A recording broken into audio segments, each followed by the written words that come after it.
Good evening. It's 7 o'clock on the dot, by the way, on time. It's 7 o'clock Friday night. It is your CSP with myself, Baz, and my main man, Andy. How are you tonight, my man? I'm good, mate. Aye. It's very unusual for somebody that works in the railway to be on time, Baz, isn't it? But you done it. You done it. So well done. Good. Cheers, mate. It'll be trying to be nice to you, too. So it's your see the numbers are racking up already. You're the minute late plunge was the introduction. Give us peace, my man. So it's your cup finals preview special tonight.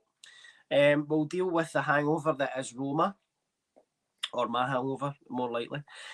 So while we're doing that, and while the numbers are coming up, I see the comments for the usual troops coming in already. Please join us. You'll notice there's only two of us tonight. It is Christmas party season. Big Hoggy is away to his gym, Christmas night out. And we've got no pals and no Christmas party to go to, so that's why we're here. Speaking of pals, you get a ticket for Sunday, big man? I don't know. I might have. I might have.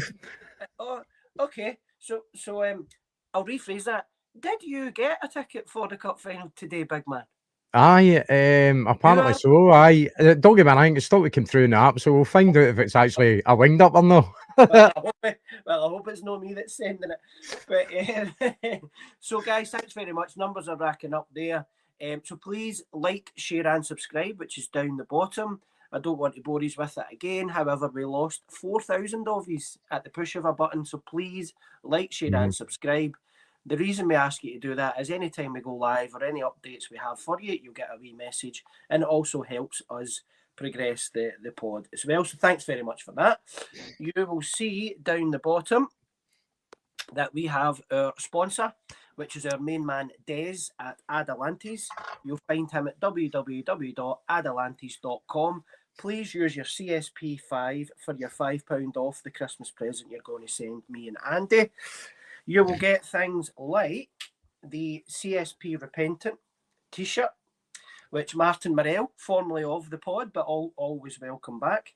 He won that last Friday. We're also running a live competition tonight for some other viewer to win that very t-shirt.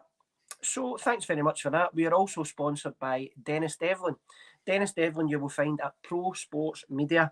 He's a friend and contributor to the show. So thanks very much, Dennis, and hope you are all well this fine evening. We also, as a podcast, Celtic Supporters Podcast is the sponsor of young Rory O'Reilly's away football strip for a local football team. So best of luck, Rory, and we'll hear how you're getting on, pal.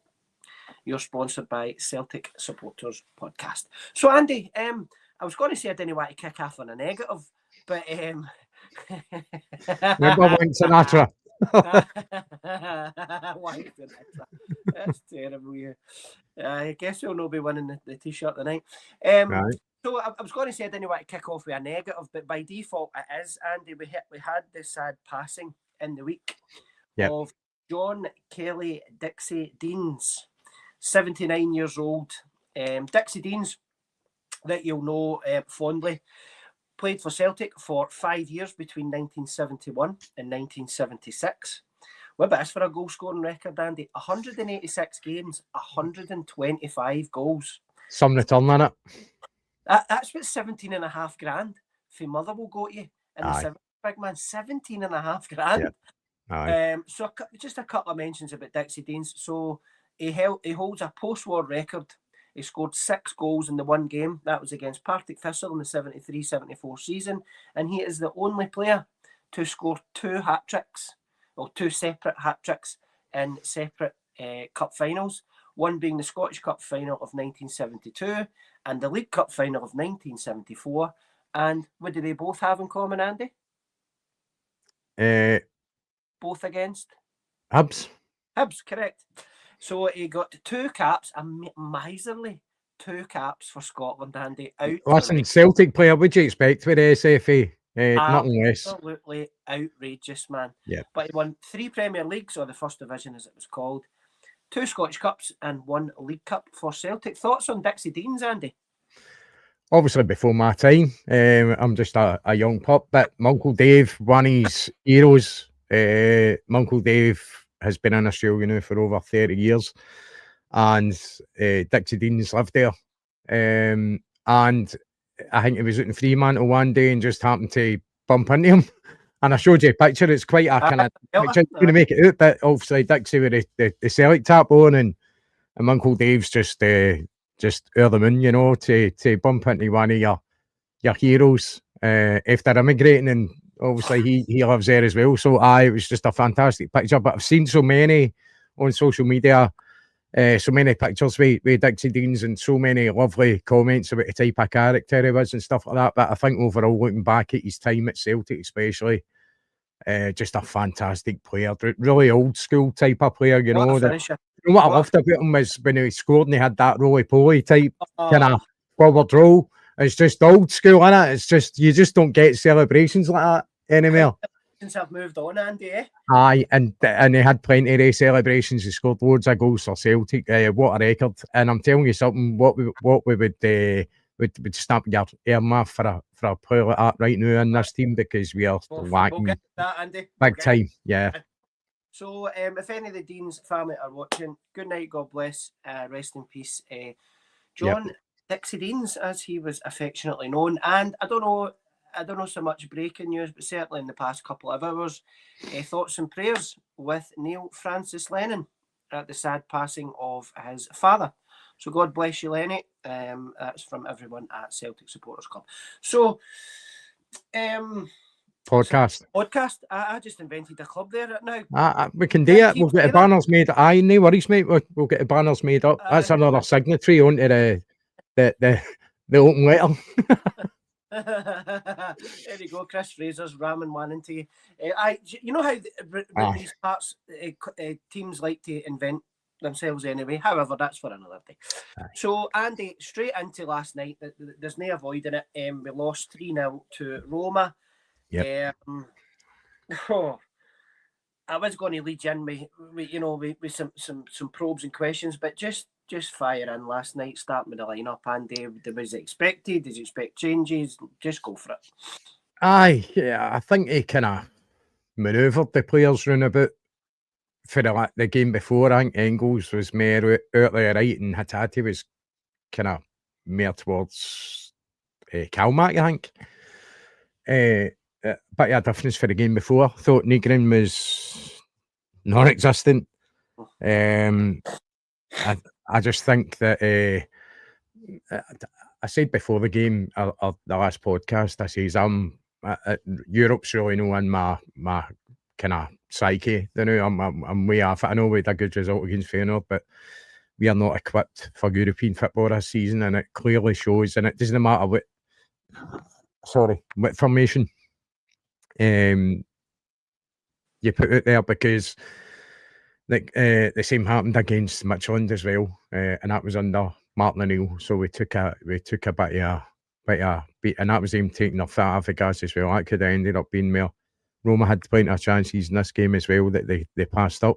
The chances we had, we certainly haven't got a finisher on our team, and just that really, I think looking ahead to the weekend, I know I'm jumping way ahead, but I think Maida's got to go on the left, and Iheanacho's got to be 100%. We'll come to that for the cup final chat. Because tonight, for me, he's such a fresh. He's and the way I see it is he's Palmer Mark too. He really flatters to deceive. I think he had a good couple of games when he first came in, but I think looking at him, he offers very, very little. He really doesn't deliver anything. He'll dance there the ball and get around the player. It looks as if he's got to get around the player, and I don't think it's ability. I think it's confidence and disbelief that he think he can actually beat a player and get a ball into the middle. But again, if he fires that ball across, how many? It just isn't reaching MD. I just don't think we've got any conviction that we're going to have somebody to stick it in the net. And you speak about him all the time. The type of player we need in these situations, if the ball does come across, is Kyogo. That type of somebody who's just going to be there to stick it in the net. We're just not got that. It's so evident. And I really feel for for Nancy because, you know, he's trying to figure out his team and amongst all these big fixtures for us as well. And, you know, it's a bit unfair on him, and he's getting kind of absolute pelters. And I think you're either going to give a guy a chance, and which is going to take patience to have a big change like that, with players that simply aren't good enough to play the system he's wanting to play. But that's, you know, you can only piss with the bobby you've got. And so he's doing his best with what he can. He's trying to get the message across to his players the way he wants them to play. And sometimes it feels as if they're so disjointed that they're only taking information on at times. And then just jumping ahead into the second half, then it looks, they look different. They seem to have a different act. They have a wee bit of belief about themselves as well. But we seem to control the ball a wee bit better. We're passing better between each other. But that first half for me, Schmeichel's rattling the ball out made us. If you actually look at where they nearly score for, Ferguson nearly scores before he actually does score. Schmeichel absolutely rattles the ball right down the middle and made us out to meet it in midfield. The guy you're expecting to be putting the ball in the back of the net, and it clatters off him and goes to Hatate, and the ball gets lost, and they end up scoring for it. So it's really heavy touches. I think the last two games the weather's been absolutely terrible, but I'm not using that as an excuse. It certainly doesn't help, but it's not an excuse. There's so many factors. There's players trying to take information, and there's a whole fan situation as well. Parkhead, Celtic Park, whatever you want to call it, was absolutely dead last night. It was dead. I think this board has ripped the absolute heart out of this club when you start banishing fans, and the fans that actually keep the atmosphere going are non-existent there. And I think it shows, and it starts to drift down onto the park, and the players realise that the backing that they rely on in situations like this simply isn't there. And there's only one faction you can blame here, and you can blame them for the recruitment. You can blame them the situation we're in now with the third manager since the season started. You can blame them with the fans the way they've been with the fans, that it was with the fans, certain fan groups, but not just that. They're tarring everybody with the same brush here. No matter if they're affiliated with fan groups or no, and they're treating the fans with absolute contempt. That there's so much going on at this club that is so disjointed, and all you want to do is just go and support your team, and you can't even do that now because the finger pointing is coming for the board that you're the problem. It's no us. You know, the fact that they can't get their recruitment right, they can't keep a manager satisfied, and then they're coming out and blaming the manager for everything that's went wrong at the club, and now they're on to the fans, blaming the fans for it as well. Listen, as far as I'm concerned, this whole situation lands at their door and nobody else's door. It lands at their door, and where we go from here, I really don't know. I really don't know, because it's, you know, are they going to kill themselves? I don't think they are. You know, so something's got to give. I'm really fed up with the whole situation. It actually puts you off going to the football now, because it's their contempt for us. You sit, you even if you're for a distance, you're sitting looking at them going, yous should be sitting there with an absolute brass neck. They're sitting there sleeping. I mean, all you need to just look at their demeanour. They couldn't give a fuck. They absolutely couldn't give a fuck. They should be ashamed of themselves. Absolutely ashamed of themselves. Sorry, mate, I've covered quite a lot there. So, anyway, good night, everybody. I was going to say, I'm working at 5:30. I'm sorry, mate. My alarm's about to go off there. You danced to my tune tonight, don't you forget that. But you're right, Andy. Apologies. And it's like the old saying, isn't it? Shit flows down the way, didn't it? So you've got a chief executive, a leader who doesn't lead. Yep. You've got a talent spotter. What did they call himself? The football doctor? Football doctor. You've got a talent spotter that can't spot talent or pick a decent player. You've chased Balak-Wisha, apparently, who needed convinced to come to you, by the way. Yeah. You chased him for 2 years. You flew over there to convince him and spent the guts of £5 million on him. Doesn't get a game. Then you've got the overall club alienating its own, alienating the fans, driving a wedge between the fans. Look at that attendance last night after 70, 75 minutes. Yep. So you're absolutely right, Andy. Although you took up, you covered a lot of ground there. You're absolutely right. But the reason I'm keeping this, apologies to the comments that are coming in that I'm not getting up.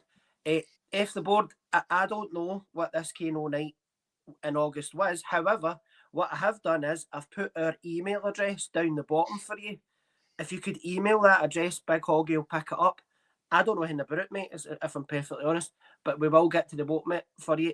I genuinely don't have anything else to add to that, so sorry, brother. If you get in touch with us, we'll fix it. I haven't got a clue about the fucks. I wasn't here, so you can't put it on me. I would blame. I would find a reason. Yeah, it's other guys. It's all yous. Yous have fucked it up, I'm afraid. August now, wait a minute. We didn't have you back then, but anyway, let's move on. I was waiting. I was busy, mate. I was busy. So listen, you mentioned a few things there, Andy. I'm going to. So you'd mentioned the players in the system, right, Andy? One of my pet hates in life is square pegs, round holes, right? Do we currently have, right? So I suppose it's maybe twofold, right? Do we have the players to play the system he wants to play? And if not, this was my observation and my criticism of the past two games. Why jump straight into it? Now, I'm meaning the back four here, Andy. I would have kept a back four, cards on the table. I would have kept a back four, and you could do your re-attacking things going forward to start out with. Because right off the bat, in my opinion, you can have the floor. In my opinion, we don't have the players to put straight into the system he wants to kick off with. Thoughts on that, Andy? Right. I simply don't think we've got the players, period. You know, no matter what formation, I don't think they're good enough. They've showed that this season. You've seen me bits here and there. You can touch on the Feyenoord result, fantastic result and performance. So you know that there is talent on the team. There's simply not enough. And I think there's certain players that just shouldn't be here, don't want to be here. And I think come January, if we can get the players that are not required and don't fit into his system, need to be out the door. Touching on the I mean, you've got to remember we've got players out injured as well. So you've got AJ and Jota. It'd be interesting how they come into this team and how they look. I don't know how Jota would fit into the system being on that left-hand side, and if he's asked to come back and do some defensive duties, because Tenetke certainly can't do it. But one thing you could say is Maida's really good at that. You know, he's got the pace to go up the wing. You could argue about his final ball at times, or his first touch sometimes lets him down. But one thing you can't deny with Maida is the fact that he'll run forever, and he will get back away, and he'll tear down players and get the ball back for you in situations where other players probably on the boat for that. I think under this new system, what is if you're going to have to be really, really fit. Really fit. And the problem we've got is we have got a lot of injuries, and it all seems to be the same kind of injuries for some reason. I actually spoke to Sarah, but she went, how come none of Japanese players have got these kind of injuries? And somebody had said that it's something to do with their stretching. It's a type of stretching they do before the game. Stretch or don't stretch. How the fuck would you know how to stretch? Seriously? The only thing you know how to do is stretch down to pick a can up. You're slagging people's stretching. Have it. It's easy, isn't it? I've just put to get whiplash there. Anyway, I was a semi-pro. I'll have you know. Semis. Right, moving swiftly on, moving on.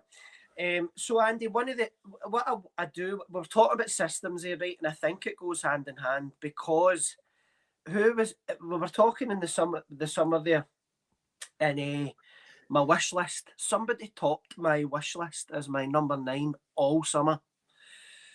Was Evan Ferguson, right? Now, we all know the Irish link and the Celtic fan and blah, blah, but he scored 2 last night. He ran as ragged last night. Yeah. However, the one thing I'm going to highlight about Evan Ferguson was he was on the park playing against our team at our home ground, and he stood there and told the world, your players didn't know what they were doing. Thoughts on that? That's worrying, Andy. Aye, well, where did you hear that? I seen it. It was an interview on BT. Was it TN? What do they call it these days? Did they actually say that though? His exact words, and I quote: "The Celtic players, some of them didn't. They looked like they didn't know what they were doing." Unquote. He literally said those words. Aye, well, I suppose he's right in a way, because we've already spoke about this, the communication, the fact that he brought that board out in the game before that to illustrate what he wanted done, because obviously the communication wasn't getting across. He's decided not to use it on this occasion because of the fucking backlash he was getting. He's trying to get information across. He's been mucking with him on the pitch, albeit just a couple of days after the first game. And it really is quite evident that they're still pretty unsure as to, there seems to be a real lack of fluid motion within the team. See that way when you're really drilled really well and you know where that person's going to be, you can almost pass the ball without even looking at them. You know they're going to be there. We're a bit disjointed, that we are kind of all over the place.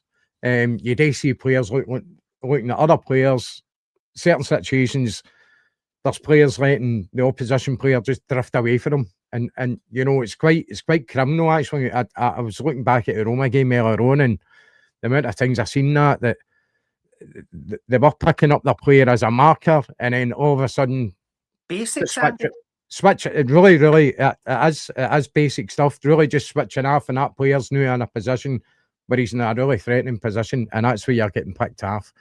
It's really simple mistakes that are getting made. I think we really play, you know, when you look at these players sometimes and their failure to control the ball, their failure to actually make a correct pass and reach their teammate is really happening far too often. As I said, I don't blame the manager as such. You can criticise his reasoning behind wanting to go full on with this system without obviously doing it in stages. As I said before we even played our first game, I said I don't think he's going to go gung ho with his full ideology about the game. I think he might do it in bits, you know, gradually. As it turned out, he's deciding not to do that, but that's his prerogative. He's man, it's going to live or die by the decisions he makes as a manager. But us as fans, and Nene's are, I suppose, qualified to really question any kind of manager. These guys are there for a reason, and we're sitting in podcast talking about it. But you know, when it comes to the weekend, mate, we need to be lifting this trophy. We really do. Andy, and you're right there. The cup final is a light at the end of the tunnel, right? We spoke about it as a collective, as a three. We were talking about the league, the Europa League, and then the League Cup, right? You're 2 down now, and it comes against the backdrop of a loss in a top of the table clash. Look, Brendan Rodgers' team could have lost to Roma last night. Martin O'Neill's team could have lost to Roma last night, right? We Lenny wouldn't have. But however, my point is Celtic can lose to Roma. It just looks worse because it comes off the back. It hurts, right? Now, no matter, call me old-fashioned or simple or any other pet names you've got for me, Andy, right? But you're old-fashioned and simple. Thank you, mate. But well, you did ask. Systems and players and tactics, etc. Doesn't excuse being a good teammate. Just run harder, tackle. Yeah. Mate. If you're not having a good game, be a good teammate. But in terms of the positives out of last night, and I seen Lauren mention it as well, and it goes hand in hand with Shugster's made a question for us there as well, Andy. Shug asked how many of the starting 11 would you keep in January? Because my next point was we need to look to our leaders. And I see the leaders in that Celtic team as, and I heard them getting a bit of stick last night, Kasper Schmeichel, Kieran Tierney, and Callum McGregor. The reason I've wrote down 3 is because I think the other 8 positions, Shugster, I think the other 8 positions are up for grabs. Because if you think about it, Andy, Maida was out the door. Yang was out the door. Hatati's playing his way out the door. Tenetsky will never be a winger as long as I live, which might not be wrong, but however. So I think I'm at 8, Andy. I know that seems bonkers, and you're not going to sign 8 players, but to answer Shug's question, I'm at 8, Shugster. I disagree with the Schmeichel one. Really? Aye. Through performance or personality? I would say he's been really poor this season.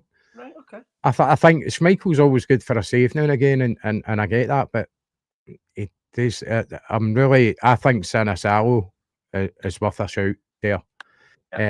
A player who's been openly frustrated with the whole situation. He's looking going at. By the way, this guy's not been great this season, and I'm not getting a look in. So, you know, I'm not convinced with Schmeichel. And by the way, Joe Hart, the way he says Shamike. Honestly, I felt like putting my boot through a telly and I like Joe, but ripping that wig off his head.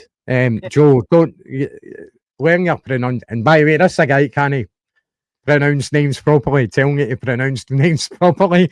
But I would like to see more of Saints. You touched on Maida looking to be out the door. That's certainly a position we need to strengthen in January as a striker position. Certainly, and I know any actual come into this game last night and actually made a big difference. So he did. So I would definitely be starting with him on Sunday, but I would put Maida on the left. On the right hand side, we're just, I don't know. There's got to be something serious happening there. When's James Forrest back? That's what I want to know. I mean, what is this, 2012? And we're still talking about James Forrest. It's mental, isn't it? Yeah. But the one positive that I did have about last night, Andy, and you've mentioned it already, and Lauren had mentioned it in the chat as well, a few shouts in there for Bernardo as well, for the troops, was Iheanacho.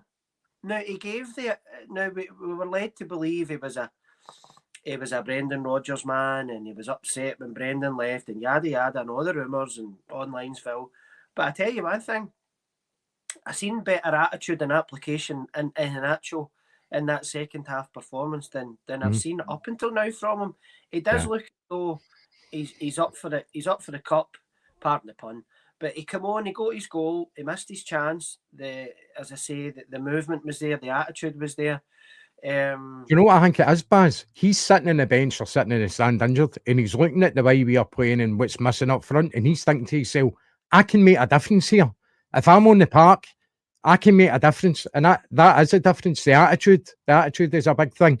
You could see he had a couple of chances. He actually got a goal. He should have finished another chance he had. You could maybe put it down to being a wee bit rusty, but I've been pleasantly surprised with Ian. Actually, somebody that when he did come in, I thought, what is this all about? Really strange one for me, but you know, he's been one of the kind of brighter signs in the times he has actually been on the park. It's been a wee bit unfortunate with injuries and stuff, but I think he's certainly got the right attitude anyway. He's really trying to get the players now, get more out the players. You can see it. I don't think you see that enough for Calmac, to be honest with you either. See that's what you need. You really need your captain to be doing that as well. You know, to try and push your team on. So you had Iheanacho, and there's a lot of shouts in there. There's a lot of shouts in there for Bernardo. Now let's just stop at that, Andy. Right? I waxed lyrical about this Paulo Bernardo, and I suggested a few weeks ago that it would be my surprise of the season. I can't remember what we were talking about that, but what a fall for grace, Andy. What a fall for grace. Young laddie, thought he looked exceptional when he came in. The Arnie Engels thing certainly put a span on the works for him. Correct me if I'm wrong, but the Bernardo that I was watching pre-Arnie Engels was running the show, scoring goals, very confident, taking full cone, getting into the box. But I suppose the question that's going to be asked next, Andy, is if he is playing on Sunday, I just can't. I'm going to just come out with this now, Andy, right? I think we're complicating this formation. I think this is getting made out to be some sort of witchcraft. I think we're overcomplicating this, because where does Bernardo play for a start? And you know I'm an overthinker at the best of times, but why are we making this look difficult when it's a game of football? But personally, with Bernardo, I think he's a fantastic player. I've always thought that. He's just not been utilised enough. He's not been given the right opportunities. Remember, this is a player, Bernardo, when we first had him, it was only the big games he played in. It was only the big European games, all the big games he played in, which was strange for me. But it shows you the trust that was put on him to perform in big games. And he has had big moments in games. He's certainly not enough game time as far as I'm concerned. I think if you're having maybe 2 60s, I'd maybe stick Bernardo in there beside Calmac. If that's the case, that's where he would probably fit in. I would sacrifice the place at Nygren's, taking up to fit Bernardo in and work around it that way, because Nygren isn't. He seems to be taking it tight now, Andy, doesn't he? It does, and maybe sometimes I think it's a wee bit unfair, but the evidence is there. The evidence is there for me. 7 goals and 5 assists so far. I know, but it just. I just think that if that's the case, you expect it. Certainly, you look at last night as well. I look at some of the boys. It was firing. It was just going nowhere. Almost going out for throw-ins and all that kind of stuff, and you're going, look, players have good wee spells and stuff like that. It's sustaining that, and it doesn't seem to be able to sustain good performances. It's stop-start, stuttery kind of for him. And I just don't see it at the moment. Don't get me wrong, the new manager might spend a bit more, the more time he gets with the players, gets to know them, who can do what in what position, and, if they're suited to that or no. And if no, they're going to get replaced. It's as simple as that, and you've got to be ruthless. When it comes to this game. Right? Sorry, mate, carry on. No, batter in, mate. You just mentioned there again, because there is, and I'm going to put my cards on the table, there's a lot of things about this new guy that's really annoying me, right? Yeah. Now, I'm not saying I'm not behind it, Andy. I did say in the summer, when his name was mooted, I did say, and my words were, I've got Ronnie Dyler vibes about this, right? I will gladly be proved wrong, but you know what you get from me? You get my gut reaction, you get emotion, and you get just honesty, right? I'm going in early. This isn't for me, right? Mm-hmm. Maybe that's just my rip the plaster way I go about my life, right? But sometimes you can only go with the evidence of your own eyes, right? However, at the same time, I just think you could make this a lot easier for yourself. I just don't get why he's went foot first straight into it. There's a lot of comments coming in along the same lines of, what's the rush for this? And you, to the point that you made there, you're getting 1 and 2 days, 1.5, 2 sessions between games. I'm sorry, that's not enough. Whilst at the same time, my point was last week, you're a professional footballer of 10, 15 years, and I'm telling you to do something, so just do it. But see, the thing is, Baz, right? You've got to look at who appointed him. Why is it taking to this point to appoint him? Martin O'Neill was in charge for about 5 or 6 weeks, okay? So there was plenty of opportunity to get a manager in at the time. If that was their top target, apparently they're only he was the top target. Why is it took so long to get that in motion? And they were fully aware. They went and watched him and know everything about it. If they're doing their job properly, they know how he plays, they know his system he plays, they know the players that's required for that system to work. If they're really football people, they would know that. And then you look at your squad and you go, right, we've got so-and-so, so-and-so, so-and-so. Is this going to be a good fit here? Is this going to be the right man? Listen, what's your ideas for playing? And I take it that happens in the interview process. This is the way I want my teams to play. They're going to be this, that, and I'm going to be doing this. And when I arrive at a club, and this is what I'm going to do in that. So they're fully aware of what his ideas are. That is their fault. The fact that we haven't got quality enough players in our squad, the fact that they've employed a manager who they know the way he plays, and they can't pinpoint the difference between the players and the system they're playing new and the system with the new manager that's coming in, and whether there's going to be problems with that. And at a time when they bring him in, it's 3 really difficult games, very important games, that he's basically bounced right in and had to start. And by the way, that's why he chooses to play football. That's the way he wants his teams to play football. Why should they change? Why should they? Why would you bring in a new manager today the same as Martin O'Neill? Why would you not just keep Martin O'Neill? So they brought him in for a reason, because they want something different. He's got to do it somewhere. As you said, it's not his fault that he's got 2 days before each game. It's not that guy's fault. And he's working with the players. He's not signed any of the players. Not one, because he's basically just in the door. He's got to assess them. Training's one thing. Playing in a game is totally different as well. How they react to certain situations in a game. Unfortunately, this is where it's coming to. The fact that you're getting beat off half of Hearts in the top of the table clash, then you're up against a very good team in Roma, albeit a wee bit better in the second half. Missed opportunities, but we also gave away a lot of opportunities as well. And then you've got this massive game on Sunday where we need to win. We need to win this cup. So, I can understand people being really unhappy with it, right, Baz, yourself included. But you've got to give the guy time. He's here, and this is the way it is. And you really need to give him time. But we've discussed it many times.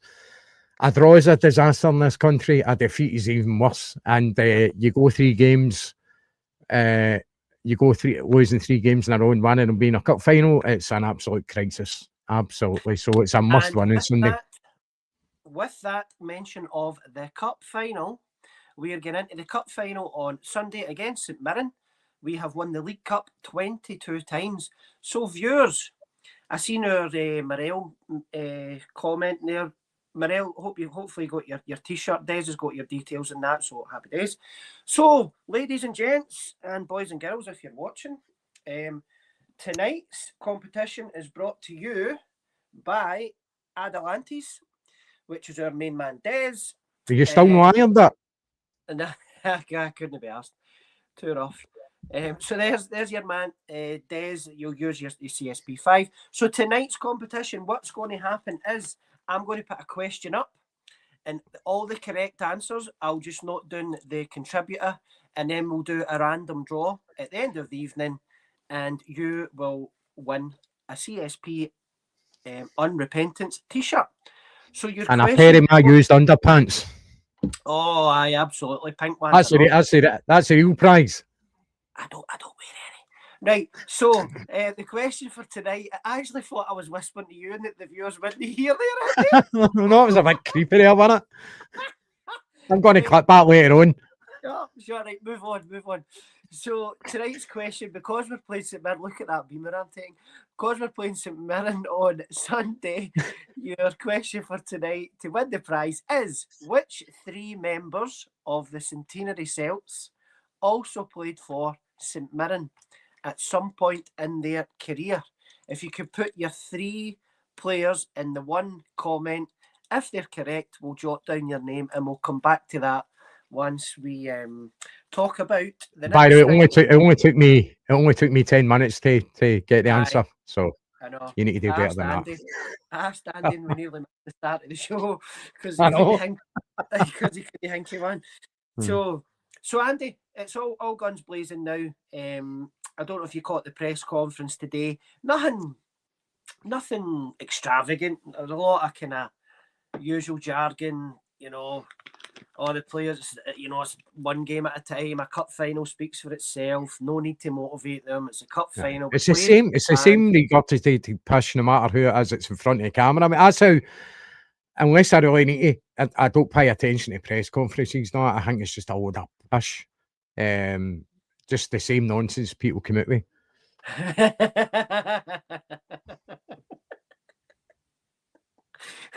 I like this guy. He's made a few comments tonight. I think he's clearly inebriated. Sean Daly. Aye. Wonder what team he supports. There's a few guesses coming in. We've got Morel there, last week's winner. You know this week's winner, Morel. Franny, hit the post there, Franny. Chubb. Oh, Chubb there's the first correct one in there. There's the first Chubb. one in. Now, but don't tell them who it is. That's the first correct one. I'm just saying there's Chubb with an answer. Aye, that's what he says you had it. Never mind. Oh, no. Right, so cup final, thoughts to cup final. Breaking news today on the pals chat was that Big Andy got a ticket for the cup final today. That's because I turned up at your door and fucking took it off you. That's the way I roll. From the Kieran Tierney Celtic Supporters Club, courtesy of our skipper, Big DJ. Never lets you down. Absolute legend. There's another one in there. I'll just note down these. So, Andy, straight away, your thoughts. Tell me about thoughts and your own starting 11 versus what you think Nancy's going to play on Sunday, big man. See, guys, put me in the spot there, mate. I know you're going to ask me a lineup. No, just your own thoughts on it. I'm not asking you to give me your actual lineup. Just talk me through what you would do. What I would do? What? Aye. Well, I think the manager is absolutely adamant that he's going to play the way he's going to play, and I don't think that's going to change. The only thing we need to worry about is the learning process. Having played 2 games and coming up with this game on Sunday, he's got more time with the players on the training part as well to get the message across even more. Is it being repetitive is eventually going to kick in and work with these players? It remains to be seen. Excuse me. I just want to point out before we go into talking about any kind of games or anything like that, any further, is the fact that I'm not a fanboy of this guy, you know, but I think that the decision's been made and he's here, so I think it's important that we back him as much as we possibly can and give him the time that's required. And if he gets the time that's required and it still doesn't work out, then it doesn't work out. But you can't judge a guy in 1 and 2 games, and 2 very difficult games at that. We a team that he's no signed one of the players. He's still getting to know. So, but one thing is for sure that he's got to get this right on Sunday. We cannot lose this game on Sunday, because a day, as much as I talk about time and patience, I really feel that if you lose in the position we're in, and I'm not talking about squad, but with our resources, to lose a League Cup final to St Mirren would be an embarrassment, and I don't mean that in a bad way. St Mirren are a very kind of well-drilled side and difficult to beat. But Nancy said himself, I want us to be horrible to play against as well as nice to watch when you're going forward. So I think it's been made horrible to watch at times. But I think giving the guy time that's required, we will see a free-flowing type of football that the players can play. Whether we need to wait to January to get the full picture of what that looks like, then so be it. There's absolutely nothing we can do about it. We've not got the players at the moment to really do that properly. Plus the fact we've got injuries. I know it's going to be interesting when AJ comes back and where he's fitting in there into that kind of right side of the 3. And obviously Jota taking back Osmond as well, still to come into the side. Another wee guy that looked on fire before his injury, so gutted that we're not getting to see him. So there's a lot of players that are not necessarily going to be brought into the club in January, but are already here but are injured to see how they fit into it as well. So he's still got a lot to learn about players that are still here that he's no chance of seeing because they're injured. And then he's got to work on that in January as well and figure out who certainly doesn't fit into the system and wants to go, they can go. Because I certainly don't want him to play any players here who don't want to play for Celtic. Fair play to you if you don't want to be here, but sure, we need players that are going to come and fight for their place and fight for the jersey and want to be here. And I'm hoping on Sunday that we're going to see that. We're going to see a real bit of fight, a bit of that in the actual spirit in the game. And I think you'll go with Schmeichel in goal. He'll go with Trusty and Scales and Tierney. He had trying if he's going to. I think you'll go with Hatate, McGregor. I don't know. I think you'll go with Bernardo. So what he said in his press conference today, big man, was he did say there's no new injuries. He's looking for more rotation. So and if you listen to how he said it as well, it actually sounded like he was going to be making changes on Sunday, and he's looking for more intensity and aggression. So, well, I think, guys, when he talks about rotation, he's obviously wanting to see that he's willing to give players a chance, which is a good thing. He's obviously saying, well, he can, let's see what he can do. And as I spoke about it, it just so happens it's bad timing with the games that have come up, but he's going to have to try them again somehow. And the next game is a game that is going to happen. It's a cup final, so you could say that you shouldn't be tinkering with teams with that in a cup final. But he's in a situation. I'm not going to blast the guy for. I'm glad we're doing this, right? I'm glad we're doing this because you can tell, you can actually visually see us. We're going from one thing to the other, right? And I've got a theory as to why that is, big man. I'm absolutely I'm either convinced or I'm trying to convince myself that he's making this look too difficult. This shouldn't be this hard, big man. It shouldn't be this hard. And I'm thinking... But what I want to know is what's so difficult about the instructions that he's trying to get across? I don't. Player you played against, big man. A player that was on the same park playing against you was telling you your players didn't know what they were doing. I was hyper last night, right? About things because I go off my gut, I go off my instincts, I go off what I see with my own eyes, and I'm just not getting it. I just think he could be so much cuter with this. He's not conducted himself well in press conferences as well. He's leaving himself wide open, in my opinion, to ridicule, big man. We're not going to go at it because it's boring. But I just think you're making this more difficult than it should be. Baz, I think he's putting himself more philosophical than what he should. And it's really, we keep coming up with basics. Just get the basics out there, what you want for your players. I spoke about his first press conference, and nothing against the guy, but, it's all the philosophical stuff and all that. I says, it talks a lot of pish when it comes to that. All I'm interested on is what gets done on the park, as long as he gets information to his players and they do the job, he can waffle all he wants. You could say that, listen, is it lost in translation? He speaks very good English. Let's not say it's... he speaks very good English. Well, so so he can get the message across quite clear. All right, he's in a French accent, big deal. You can quite clearly hear what he's saying. Whether you understand that or not, because the kind of process he is and getting words out and how he's got to put it across is almost genius-like. This is my vision, and I'm not too much into that. Sorry, I keep riffing here because I've been drinking far too much. I was going to say, you're so ignorant.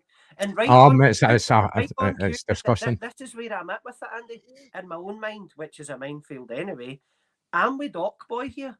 And I honestly, in this system, to Doc Boy's question, I've got no idea. Well, if we've got no idea, how's he?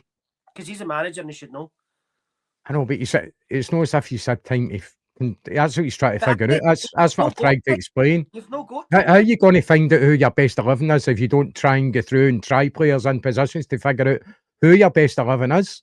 I know. But so you've got to do it somewhere. It's going to happen on the pitch. You can only do so much in the training pitch until you're in a game situation. Then you know how players to react to certain situations. Are they going to be right for that? No, he's not. He's figuring that. Right, he's no good. So I'm going to have to try him here.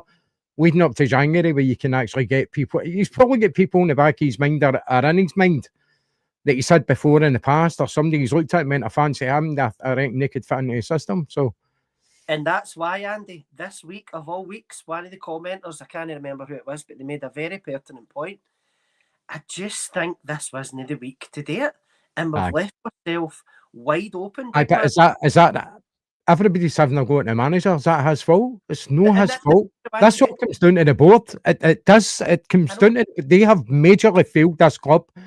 They're fucking tore it to bits, mate. Deliberately. Yep. And you go, what the hell are you playing at? It does feel deliberate. I agree with you. Totally no fans trust you. You're fucking liars. And God help us manager coming in And he's having to put his faith in absolute imbeciles to get deals done. And by the way, it's not as if they can't pinpoint a player. They can. It just so happens that they can't get deals done. And then we're left with a third, fourth, fifth option that comes in and turns out isn't good enough to compete in Europe. But we've seen that. We are not. We've not done enough good business in the transfer window to compete in European football. That is evident. I don't think we're good enough to really do anything in the Conference League either. There's teams there that would pick us apart. Shambolic and a sign of where it's we are. A disgrace. It is an absolute disgrace. It's an utter disgrace. And one of the boys, I don't think you've met Barry Curry for the bus, but I'm along the similar lines as him. How many Barrys are there? There's Barry 1 and Barry 2. Let's not go there again, right? You know Barry 1. He's a good guy. Barry 2's a dick. So what I have seen is a reaction, Andy, right? And it's the world we live in, like it or no, right? It's social media as well, right? There's a spectrum here that I wanted to talk to you about to see where you are, because I think me and you we're no aligned here. We aren't, me and you personally. Aye. With this, what I have seen online, Phil, is right. This is going to go horribly wrong, which is my own personal opinion, and I'm really sorry about that. Mm-hmm. I don't want to be saying that. You know I like the positivity, but I go with my gut. And are we mired between our blind faith in our team and we think it will come good versus the reality, which in my own opinion, it's not got off to James. It's not got off to the best of starts. We can't ignore that. It's 2 games. I hear he's the first Celtic manager I've ever had that's lost his first 2 games. Now, one of them was a top of the table class. Take it in isolation. A Celtic team can lose to Hearts, right? Let's make that point now. A Celtic team can lose to Hearts. A Celtic team can lose to Roma, right?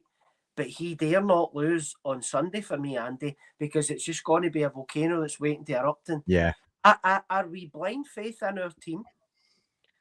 Or is it a will to say, right, let's put the trust in this guy? It's faith. It just what happens is all the time, Andy. Baz, it's faith. It's love. It's love that makes you, always see the positive in somebody. If you love somebody, you try and not see any kind of badness in them. It's always the good stuff you see in it, and you'll back them to the hilt. I think that's how we look at it. So I think that's how we look at a club like that, because they're an extension to our family, that they're our life. We love them. Aye. So you're always going to back them up in that sense, that you know that you're behind them 100%. You don't want to be. Nobody wants to be negative about them. You're right. And listen, that's where I am. Typhoon's hot it right in the nail in the head for me personally. Aye. My reaction to this has been right. So just talking about positivity and negativity, just being on the negative side, we lose this cup final on Sunday. What happens? What do we do? You know what folk are going to say. Well, I know that, but what do you think's going to happen? Are they going to punt the guy? That is not going to. Listen, this board will not fucking, because it means they have failed again. They have failed again, and they will pursue this.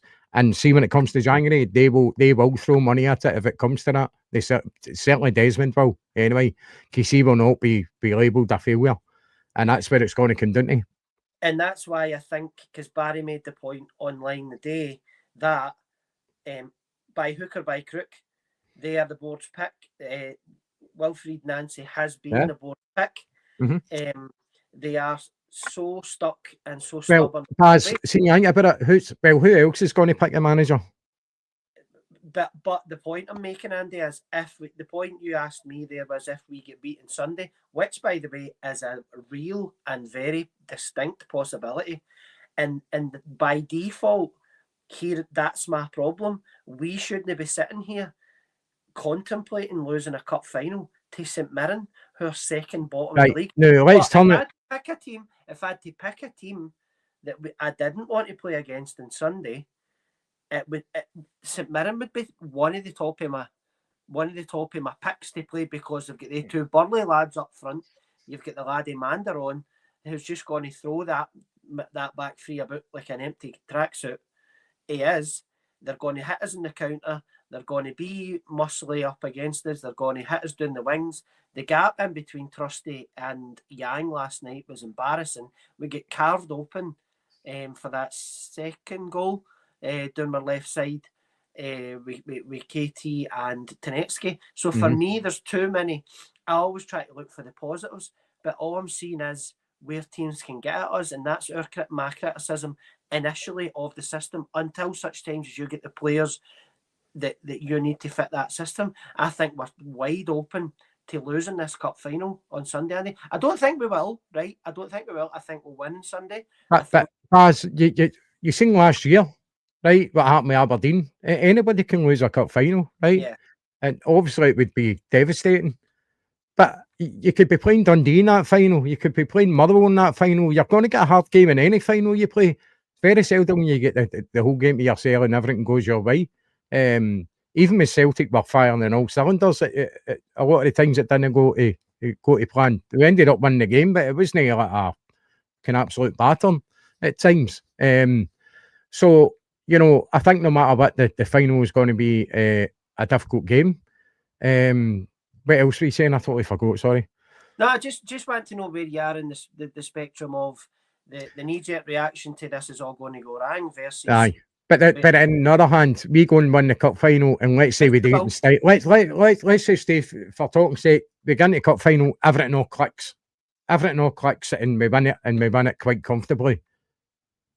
Are we going to be talking about Roma last night? Are we going to be talking about Hearts? Or are we going to be looking ahead and going, right, that's the first title.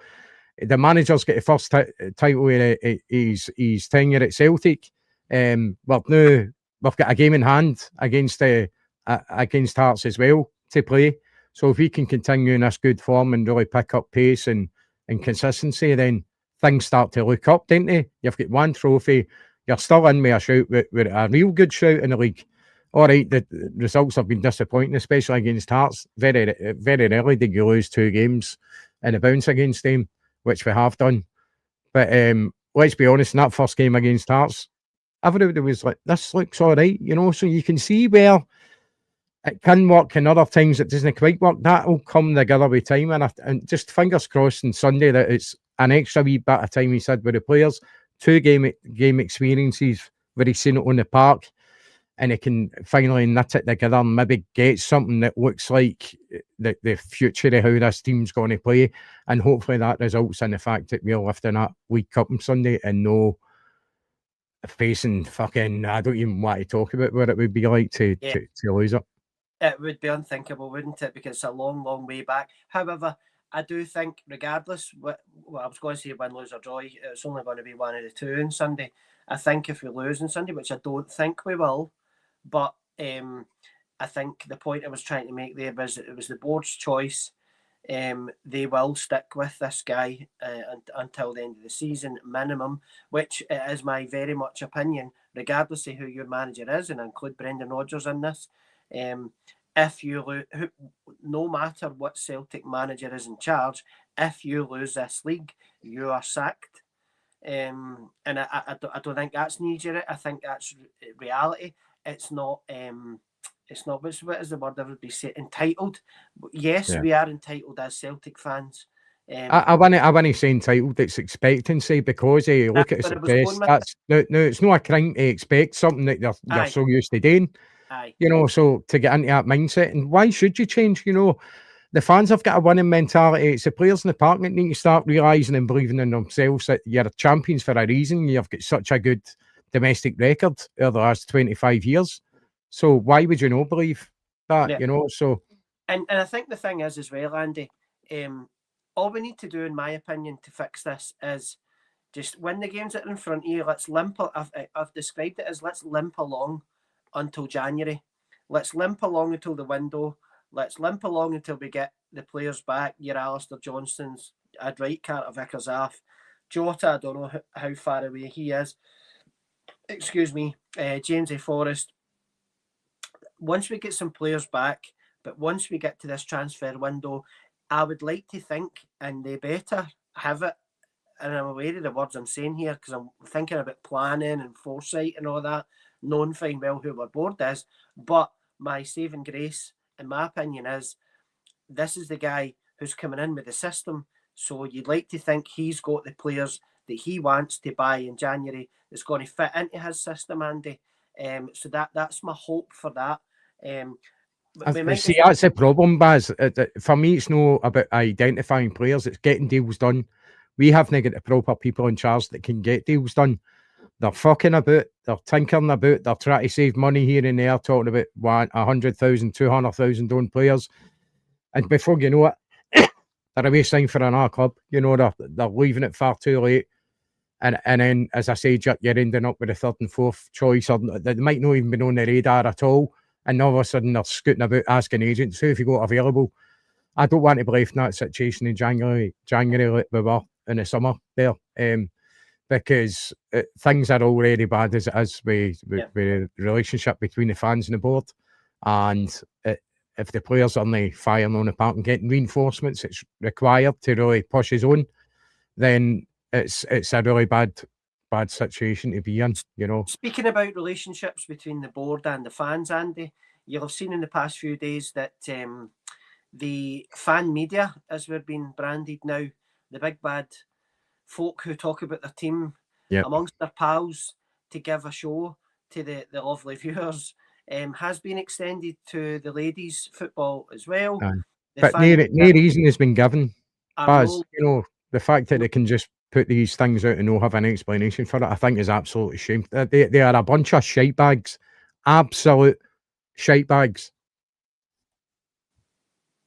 And so the access to the media for the ladies' football, the women's football has now been cut well, because they're saying they're reviewing the access requirements or access criteria. No, you're just not getting allowed back in. There's a lot of comments earlier. So couple that up with the women football being restricted now, and the atmosphere or lack thereof, because I think it was a very evident pish atmosphere last night, Andy, and seen towards the end as well with the mass exodus with 20 minutes to go, 15 minutes to go. No Green Brigade, no atmosphere. Boys, I don't know their position. However, it was distinctly lacking in atmosphere last night. So all of that as a whole, big man, while I nip away just for 20 seconds. Aye, just touching on the atmosphere. Everybody knows that you know, Celtic Park really suffers when the Green Brigade have been banned before in the past, and it's been noticeable with the atmosphere. It's been absolutely terrible. And the people that complain about the Green Brigade, they're this, that, and the next thing, are the ones that are then moaning about the atmosphere in the stadium while they sit on their hands, you know, saying this atmosphere's shite. We'll do something about it. You know, Celtic Park's meant to be one of the best atmospheres in Europe. You take the Green Brigade out of that, and it's very average at best. Even some of the absolutely poor crowds that you get in English football, even though they get big crowds, that their atmosphere is absolutely piss. Generic chants that they've got. At least the GB's got a wee bit of invention there with the tunes they come up with. They're a constant in the stadium, and they get people on their feet. You know, even when it's kind of quiet times in the game, even when you go a goal down in a game, the GB's right in there with a song, kicking off, making sure the atmosphere doesn't drop down too much. But if the GB's no there, you know, it's really noticeable, and then you lose a game and it just goes silent, you know, and it's very rarely do you get somebody try to start a song after losing a goal. Only the GB will do that. But you know, that's what you're losing. That's really what you're losing for the stadium. I think it's an absolute shameful act for the board. This board, in my opinion, are absolutely determined to totally separate any kind of relation. I mean, we talk about fractured relationships between the fans and the board. This is severed beyond repair, in my opinion. And the fans are only going to go away. They can banish us all they want. They're going to be the ones suffering, because other people will follow. So they need to sort this out for the benefit of the club. They need And to. just as an add-on to that, Aye. to keep it going, big man, there's one in for Lauren. Where do we go if the signs don't come in January? I really don't know. It's not worth Listen, that's a high probability because you're putting your faith in people who can't do their job properly, and then the manager's left out to dry, you know, which is really unfair. But then again, the board will blame the fans for that. You know, the fans have done this, the fans have done that. They've brought the shame upon the club. You know, they're anti-establishment. This after fucking Ross Desmond. How dare he? How dare this man come in and claim to be a Celtic fan? He's never paid for a fucking thing in his life. When every Celtic fan are the ones that have got season tickets are spending thousands of pounds each year. Not just own one season ticket. Sometimes they've got 2 or 3. They're buying merchandise before the game. Every time there's a strip out, fucking 4 times a season, they're spending an absolute fortune. And this man, son of a billionaire who couldn't give a fuck about the club, an absentee landlord, if you want to call him that, claims that his dad's a lifelong Celtic fan. It's just an absolute joke. And listen, I can't wait to see the back of him. Do I think it's going to happen? No, because they would have to get rid of themselves, mate. So that's why I think it's not going to happen. Keep going for Christmas, Matt. It is, mate. Aye, so it becomes very difficult. And then if you're going to get them out in another way, it's going to be a really drawn out saga because it's going to come down to shares. And actually, is that going to work? We simply don't know. I just think we're in a shambolic condition, and that starts for the top, and the blame falls at their door 100%. Is why we're in this position. It's an I think imbecilic. Is that a word, imbecilic? Yeah, you've just made. Yeah, bastard, man. I was hoping I just made that a word. Actions for the club, and it's almost self-harm. That's what it's like to me. You know, that they have pressed the self-destruct button. Their silence shows that. Their contempt for the people that this club would die without them, and they should be absolutely ashamed of themselves. But you know, nothing embarrasses them because they certainly don't take any blame for anything. They just put it on to other people. Shameless. So yep. Andy, what to do is get your head together with your starting 11 for Sunday while I close off tonight's competition, which has been brought to you by Adelantes, our main man Des at Adelantes, www.adelantes.com. The question for tonight is along the bottom there.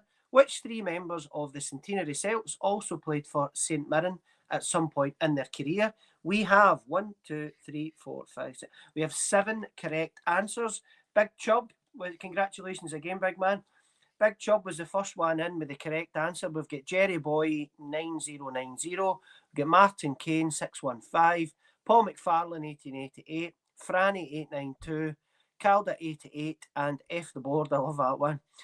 So out of the 7, Andy, what I need you to do is give me a number between 1 and 7, big man. Okay. 4. Number 4 is Martin Kane 615. Martin Kane is the winner of tonight's CSP Unrepentant giveaway. And as I always say, if you want guided by sizes, my size is a medium, Martin. So get in touch. Liar. Yeah, get in touch with. That's our Kenny for the bus, actually. So Kenny is one of the Kieran Tierney Celtic Supporters Club members who are going to Hampden on Sunday. Fair looking forward to it. But most importantly, we're going to try and finally get Paul McPherson to this imaginary lane. That Andy has actually sent him a video, an actual visual video, how to get to this lane for the Beechwood. It's literally across the road, Paul. You can't even see it, but I'll need to go and meet him in Hoddy's on and take him to the Harry Potter lane. Man. For somebody so intelligent, he can't cross the road. But so Kenny is the winner of this week's prize giveaway, and Des has kindly offered this up for next Friday as well.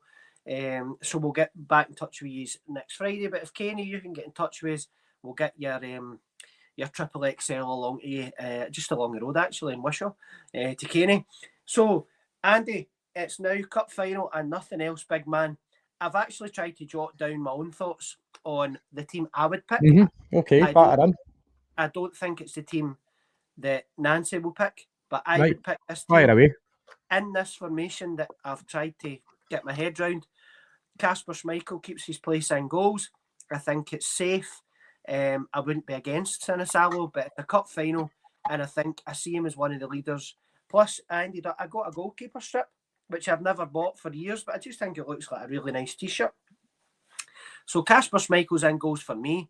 Your back three for me would be, I'd keep Trusty where he is. I would bring in Dane Murray, slap bang in the middle. I don't think the big man's the best on the ball, but for his height and his physicality, I would slap bang middle for Dane Murray. With Scales to the left of him as in the back three. Because I want Kieran to run the line as left wing back. I want Kieran Tierney in the left. I would bring in Colby Donovan on the right. Again, much along the lines of Murray. But a steel, fit as a fiddle. Great young talent. He'll be up and down that wing all day. Callum's obviously going to play. He's your leader. He's your main man. I think the other two in there is going to be Engels, kind of off the right. I've got Iheanacho through the middle. Hatate will play in the middle with McGregor and Engels. And Maeda just making a nuisance cell on the kind of inside left. Kind of one-off Iheanacho, if that makes sense. I don't know if that's... Again, I think I'm being made this sound more difficult than what it should be. But your three at the back, Trusty Murray Scales, your two wing backs, Donovan KT, Callum sitting slap bang in the middle, Iheanacho right through the middle, with Maeda inside left, I suppose you would call it, Engels inside right, and Hatate one in front of Callum McGregor. That would be my 11 in Nancy's formation for Sunday, big man. If you don't get MD on the right, Engels. You've put Engels on the right. Aye. I don't know. I was going Casper, Trusty, Scales, KT at the back. Right. Then I was going Cal Mac. Hold on a minute.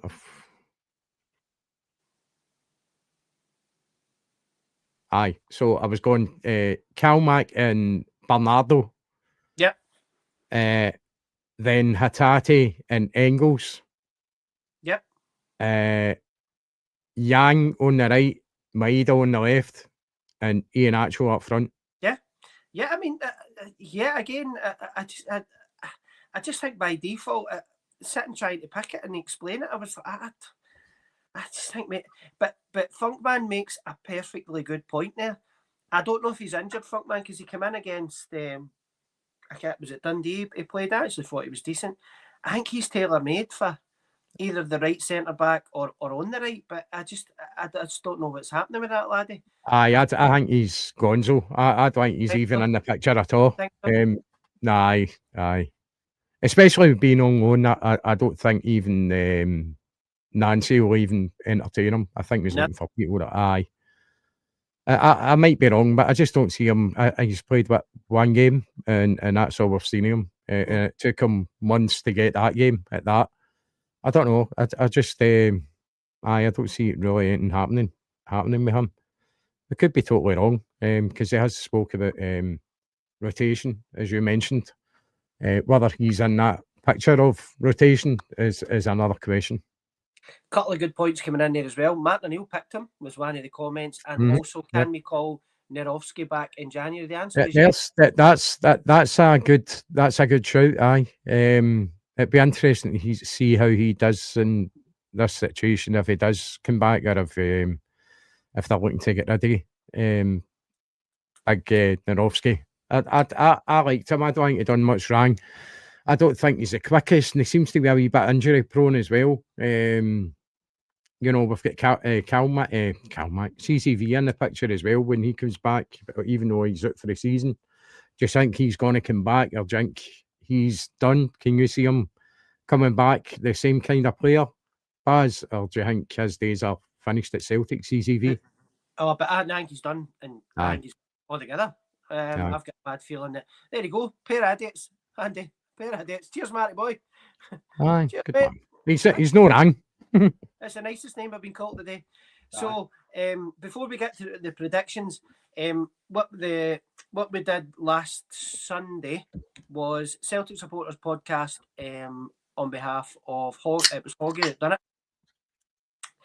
We done the collection for the Green Brigade now, those pesky Green Brigade that offer nothing and bring their club into disrepute, Andy. It was only the 20 grand they raised for the club for charity and stood for hours in the piss and rain collecting food banks.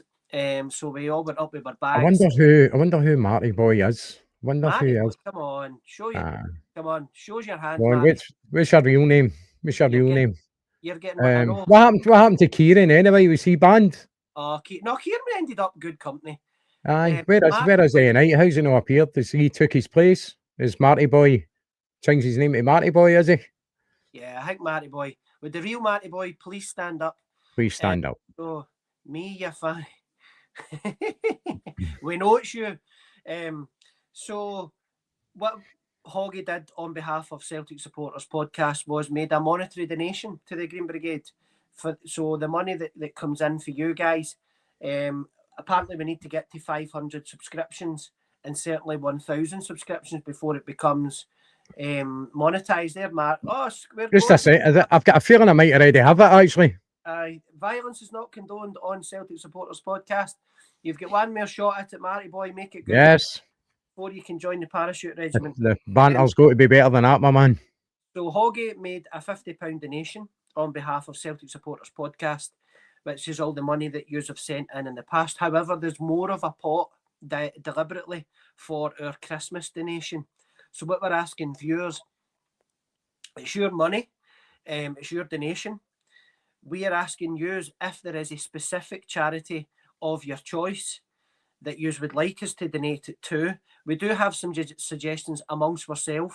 I think, me personally, it would be Chris's House, which is a local charity in Wishaw that has touched so many lives, unfortunately, among folk we know and whatever.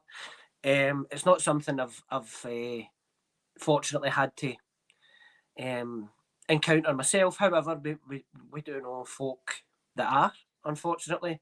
So Chris's House is a charity of interest for us. However, it's your money. So we do have a kitty there that we're going to make a Christmas donation to. We just need to get the feelers out to see, is there one in particular that you would like that to be directed to? If you don't feel comfortable putting up a live chat about it, please do so via, I'm quite good at this, aren't I? Aye. Via CSP Podcast 2025 at gmail.com. That is also where to send any sizes for your competition winners, things like that. Or if you just generally want to get in touch with the boys and please abuse, let's be honest. That's where to find us. So, charity. I just want to reply to this, clown.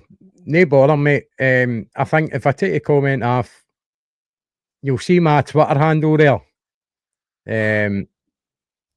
Just send us a wee DM. How did it get to this? Anyway, Marty, you are the weakest link. Goodbye. So, Andy, all we are left with, and viewers, please get involved. Please get involved with your predictions for Cup Final Sunday. I am that guy. Yes, I stood and ironed on Friday. I stood and ironed my Cup Final get up. Uniform. Yes, I did. I've got one shift tomorrow. I've got an absolute no hunter shift tomorrow. But that'll be me off to Marty. It's right, mate. Come on. Right. Bye-bye now. Asking about addresses and all that. Geez, peace, man. Grow up. You know how to get in touch with us. Honest to God. That's your aim as well.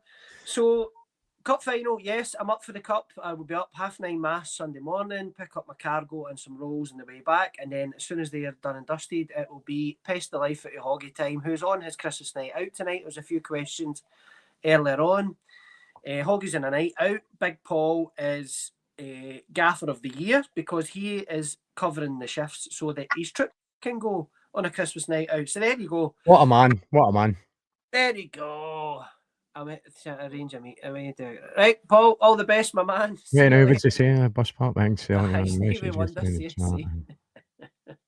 3-0 Celtic. Aye, good stuff. I'll take you to the secret lane.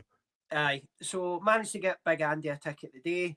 So meeting up with the big man, it'd be good to see him in the person. It's all right, we chat on these things, but it's Christmas and all that as well. So it's good to see folk at the games. We do see each other quite often, right enough, do you know what I mean? Aye. We do actually. And we actually got on all right. We only kid on. So prediction time, Andy. What is the score going to be? What you thinking, what you hoping, and what you expecting, big man? I'm going to go for 3-1 Celtic, and I think it's very easy to sit here after the last couple of results, but I see signs there, and I know it's very difficult to see that when you're losing games, and you can quite clearly see it's not quite coming together.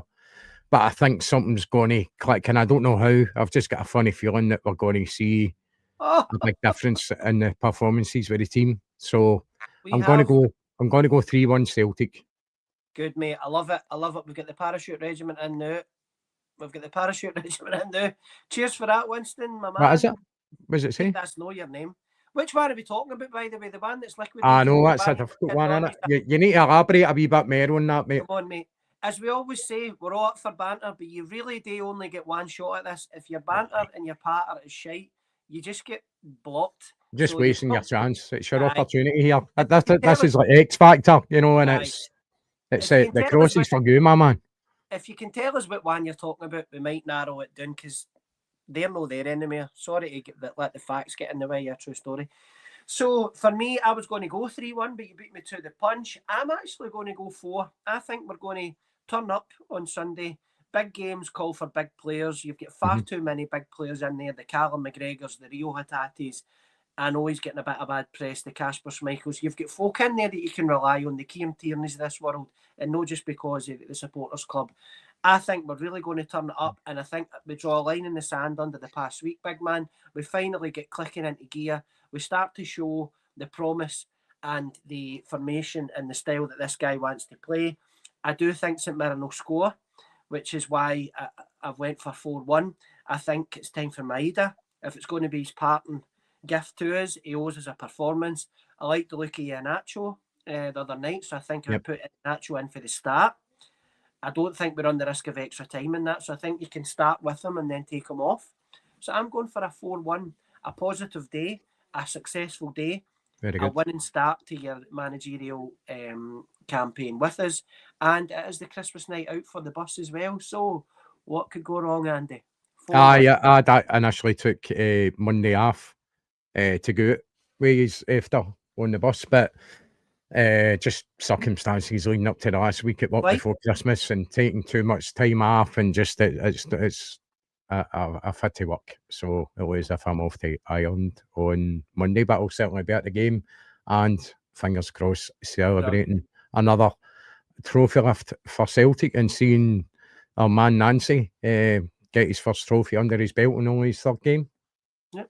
So that would be our 23rd League Cup success in our unbroken history, much to Winston's denial. Rangers are 55 title. Oh man, Pater. You just want to take his leg off and hit him with it, didn't you? Aye. So troops, whatever. We'll just do a quick recap. Please like, share, and subscribe. As I say, we lost 4,000. What was his name that we punted there? Winston. Aye, no, the other man. Marty something. Aye, wee Marty. It was probably him. So please like, share, and subscribe. Adelantes, as we always say, we always champion our main man Des. Adelantes, www.adelantes.com. Please use code CSP5 for £5 off. We are also very kindly sponsored for our monthly subscription by Dennis Devlin of Pro Sport Media. Put your teeth back in. So thanks very much to Dennis, and hopefully we'll be in touch soon, my man. We are also the sponsor of young Rory O'Reilly. Celtic Supporters Podcast sponsors his away strip. So best of luck to you, son. And with that, please, anything further to add, Andy, before we call it a good night, my man? No, just I just repeat what you said about the support we get and the chat and stuff. I really appreciate it. Even the ones that are a pain in the arse, that are only here to take the piss. You're getting traction for us by commenting on the post, so thanks very much for that. Brilliant. We will see you on Monday, James Allen Wiper. Please be in touch over the weekend, my man. Just drop me a wee message, let me know what you're doing for the cup final, and we'll certainly get involved with you on Monday night if we don't hear from you before then. Celtic Supporters Podcast will be back on Monday night. I'll be available. I think Big Andy will as well. Hoggy will be back. I'm sure the two of us will be vying for the roughest boy in Motherwell. So we will see you on Monday night. Paul McPherson is already confirmed for Monday night. You'll get the Cowdenbeath Connolly. Paul is our representative from the Cowdenbeath Flying Column, who we spent a wee bit of time with last week. Great to meet them all. I've still not had the Chubb experience, so Chubb, I'm hoping to meet you soon, big man. I hope you're well, and congratulations again on the recent engagement. So with that, happy Friday. Have a good weekend. Have a blessed weekend. Have a Celtic Cup final weekend. And up the jaws, we will see you on Monday. Your CSP is out of here. All the best. Hoops. On hoops.